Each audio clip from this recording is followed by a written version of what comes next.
Yo, no vi lon la we dogbe na me sia me va gbe nke fe avalaji. Nko nyenye dem ne nya me ne va moji jagba na subscribe like mana ma video. Nu mi wo na le moji e anya be mi agblo nya tefe na aveduko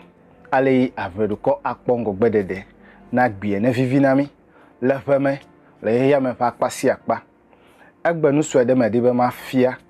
mananu honhon amesia me. Efia yi na de nu fe vo ta doji nu kai ne do na efie yi na nu fe de wa me ne va me na we e ya wo ma dibe ma fo nu cho hafi ma yi de akpe dada na me yo fete le video makla me yo le comment nglo le video te me awele doji agbe nu me ma ko fia nu e ya nye o echinuze ya eke ya ko we menye gakpo yo nu nglo mi an to nglo nu deji agbe nkema mi an to nglo deji menye na de kayo enu me be ma fia de e ya nye be gban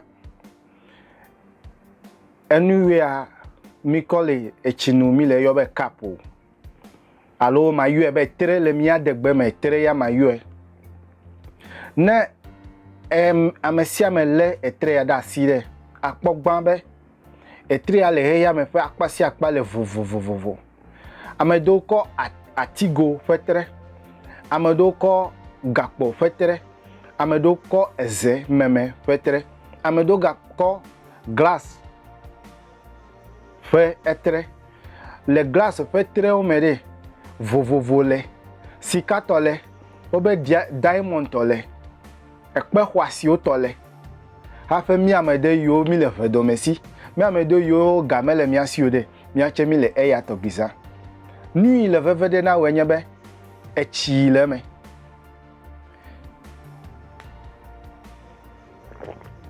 echi le me fifila de eya le vevede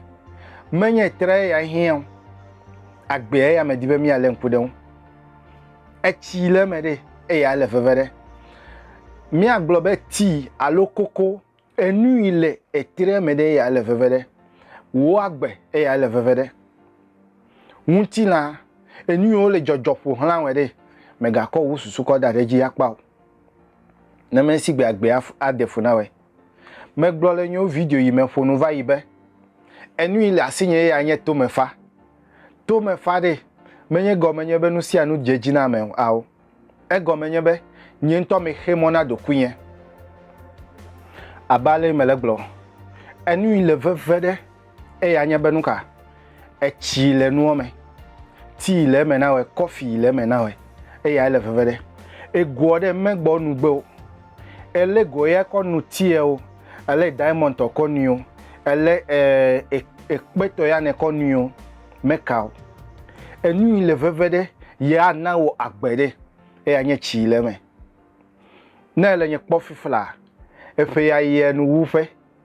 ele kunyi fa be ya ple ya o meto nwe o a o no vi mega fa ko nu enu me dibe na wo nyebe na le nu sia nu wo de trokpo mebe e chi le zeme de e de na wa e ya le vevede na me dibe ma fia we fia ya me dibe ma ko na jidofo wo fia ya mi afete asibi de o meso amesia mele ya me kula me de ke ma globe kuhi mele hu e gato kuhi le hu e hiato kuhi le hu mi dibe agbe na vivi agbe unke me ne wa defe adeblu ni mele gbogbo enye be echi le ze me na we egbede lebe na chizie e ya nye wo agbe wo unti la amoye solime o melemu amoye kutefe o melemu mega na kunyi fafao amodo ya mavu o medo mega na kunyi fafao amasia me kule lagbe ya me do felesi enu so ya me cover emoji na we egbe ne ma ko na nu honhon we ne ma ko na jidefo we be agbe me de asibi de o meso amesia me klo no fe lebe na chiwe sika to yo diamond to yo ezede sia de o mahi coffee ya fete le coffee ya le o fete me vone lenku de coffee enwu e ko ususu ko da de coffee enwu de e ji ajowe ta doji nu la si o de vivi ava me na we Nɔvi lɔlɔ me ƒo nu vi ɖe megaŋlɔ bo ne va mɔdzi me be dzagbegba na ma video kple susu be wòaso ame ɖe si ana dzideƒo ame ɖe ana ŋgɔgbedede ame ɖe eƒe yi gbɔ ƒe resolution wɛ eka ne ŋlɔ da ɖe wo ame ne va me na wɛ eka ne gaŋlɔ da ɖe be eƒe yi gbɔ me ɖe ava me na wɛ míaƒo nu vi ɖe tso ŋu ne susu ɖe le asi wɛ ɖe megaŋlɔ bo agbeŋke telegram wo ya ne nya yi ɖe telegram agbeŋke ɖeka koe channel etɔ le aƒe ɖeka tse gale yi nye atʋ aƒo nu kɔ do ɖam ekema míanɔ nu ƒo le fi ma nuxlɔlɔ yi le asi wɛ di be yakɔ nam ɖe ŋlɔ kɔ to fi ma ekema míaƒo nu nɔvi lɔlɔ wɛ me bia dagbe na ame sia ame bia dagbe na ʋeɖukɔ míakpɔ ŋgɔgbedede le agbea me míanɔ kame nɔvi lɔlɔ wɛ